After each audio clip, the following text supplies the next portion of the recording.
Assalamualaikum warahmatullahi wabarakatuh. Nama saya Tasya Banayatimah, NIMT 2019-2128. Di sini saya akan menjelaskan mengenai kesimpulan dari makalah yang saya buat dari video yang berjudul Uslubul Mumayyiz li Ta'limil Lughatil Arabiyyah Linutaqina bi Ghairiha. Dalam video yang berdurasi 9 menit 12 detik itu menjelaskan mengenai kerangka kunci sukses berbicara bahasa Arab kepada non-penutur asli. Dalam video tersebut juga dinarasumberi oleh Profesor Ahmad Ar-Ruhban dari Departemen Bahasa Arab di Istanbul.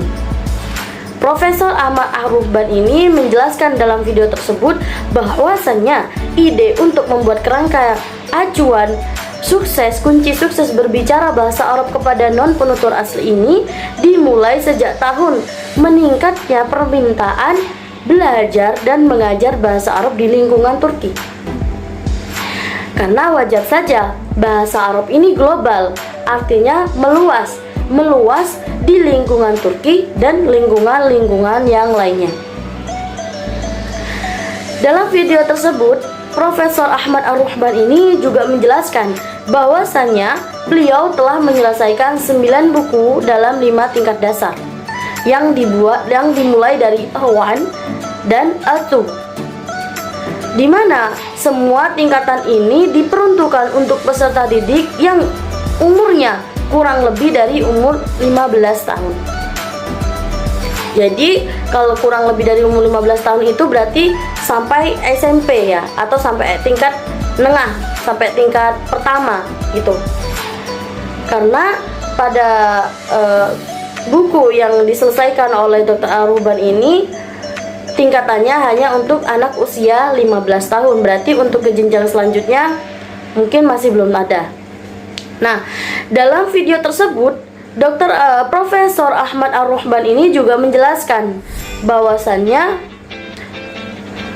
prinsip dalam membuat membuat kerangka kunci sukses berbicara bahasa Arab ini menggunakan prinsip sentralisasi. Sentralisasi ini dalam artian yaitu siswa membutuhkan apa bersama kita, atau bisa disebut dengan komunikatif. Nah,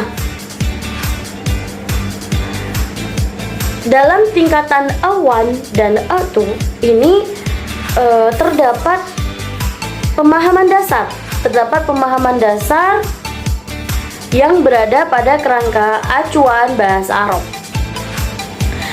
Dalam kerangka acuan bahasa Arab A1 dan A2 itu seputar menjelaskan tentang siapa saya, siapa keluarga saya, seputar lingkungan sekitarnya, memperkenalkan dirinya, tentang keluarganya, tentang apa kegiatan yang dia lakukan, pasar, dan lain sebagainya.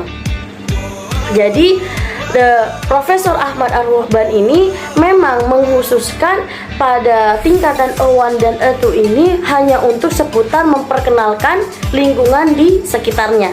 Ya, karena jelas saja memang buku ini diperuntukkan untuk anak usia 15 tahun. Pastinya mereka memang dari MI dan SMP seperti itu.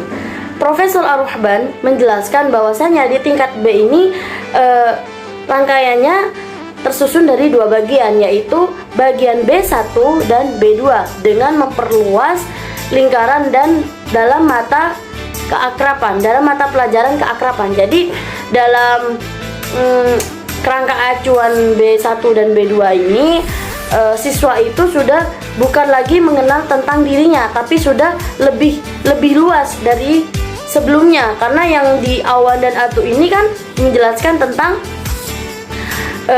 siapa dirinya, siapa dan keluarganya. Tapi di tingkatan B2 ini Profesor Ar-Ruhban ini mengkhususkan untuk siswa-siswa yang topiknya sudah lebih dari itu, yaitu ya seputar tentang keterbawanan, seputar tentang kebaikan, atau berbicara tentang orang dari orang. Itu maksudnya seperti ini.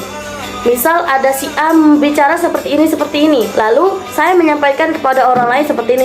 Nah, yang dimaksud Profesor Ar-Ruhban itu seperti itu. Dalam video tersebut, Profesor Ahmad Ar-Ruhban ini juga menjelaskan bahwasannya tujuan beliau menulis buku ini bukan hanya sekedar memuat dan menulis saja, tapi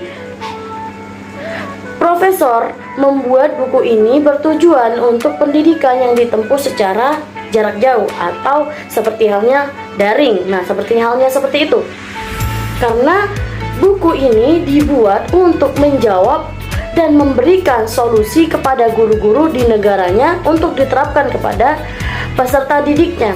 Karena Profesor Ahmad Ar-Ruhban ini menjelaskan dalam videonya bahwasanya di bukunya itu sudah tersedia ujian akhir yang dimana guru tersebut bisa mengambil manfaat darinya untuk diterapkan kepada peserta didiknya.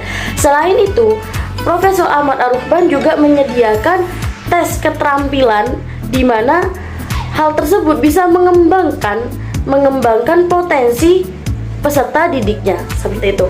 Dalam video tersebut, Profesor Ahmad Ar-Ruhban menjelaskan bahwasanya kerangka acuan bahasa Arab dengan gabungan adalah kerangka kerja untuk mengembangkan kurikulum pengajaran linguistik untuk penutur bahasa lain.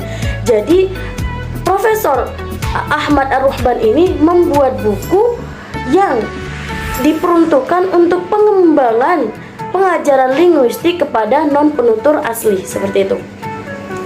Salah satu kriteria untuk membangun kurikulum pendidikan yaitu terutama kurikulum pengajaran bahasa Arab kepada non-penutur asli dengan mempertimbangkan masalah budaya dasar. Jadi, Profesor Ahmad Ar-Ruhban ini menjelaskan bahwasanya kerangka atau kriteria dalam membangun kurikulum pendidikan yaitu dengan mempertimbangkan budaya dasar.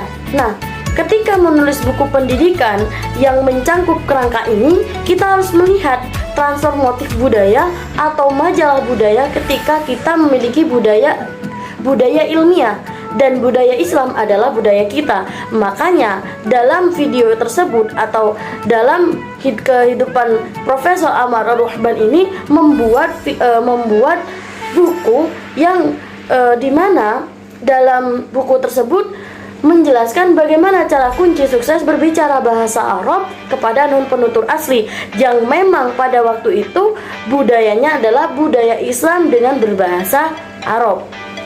Nah, mungkin hanya itu saja yang bisa saya simpulkan dari makalah yang saya buat. Kurang lebihnya saya minta maaf yang sebesar-besarnya. Wallahu muwaffiq ila aqwamit thoriq. Wassalamualaikum warahmatullahi wabarakatuh.